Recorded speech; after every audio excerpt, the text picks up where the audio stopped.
कहा गया है कि कलयुग में भगवत प्राप्ति सबसे सरल है।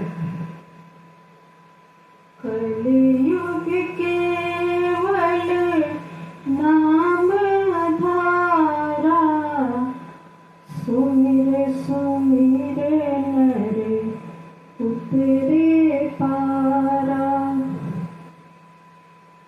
और साथ में श्वास श्वास में हरि भजे, वृथा सांस जनि खोए, न जाने कि श्वास के आवन होए न होए। तो मेरा कहने का मतलब ये है कि मैंने देखा है बहुत से पुरुष महिलाएं झुंड बनाकर बैठी रहती हैं और निंदा स्तुति, इसकी बुराई उसकी बुराई, व्यर्थ की बातों में अपना समय बर्बाद करती हैं। ऐसे ही एक बार एक राजा थे, बहुत ही दानी, सत्यवादी, सदाचारी राजा थे। वो अक्सर ब्राह्मणों और संतों को व्रत कराते थे। एक बार की बात है, खीर बन रही थी और खीर खुले में बन रही थी आसमान के नीचे। तो एक बाज था, उसने एक सर्प को अपनी चोंच में पकड़ा और ऊपर से जा रहा था, और उसने सर्प को जब जोर से दबाया तो सर्प ने विष उगला।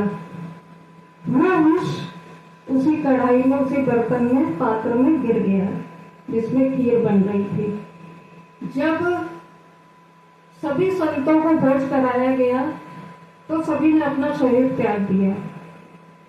अब धर्मराज यमदेव जी सोच रहे हैं कि आखिर ये पाप किसके सिर पर जाएगा। फिलहाल के लिए फाइल बंद कर दी गई। कुछ समय के बाद कुछ महिलाएं वृक्ष के नीचे बैठी थी।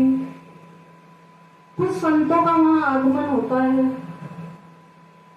और वो उन्हीं राजा के बारे में पूछते हैं कि कहाँ है उनका घर, कहाँ है उनका महल, कहाँ है। तो एक स्त्री बोली, मैं बता तो दूंगी कि कहाँ पर है, पर सावधान रहना, राजा अत्यधिक पापी है, ब्राह्मणों को संतों को भोज कराता है और उसमें विष मिला देता है।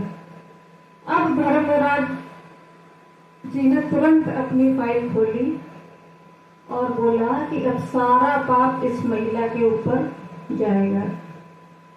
इसीलिए मैं ये समझाना चाहती हूँ कि अपना समय व्यर्थ की बातों में न गंवाकर हरि कीर्तन करिए, हरि चर्चा करिए, सत्संग करिए, भागवत कथा आदि सुनिए।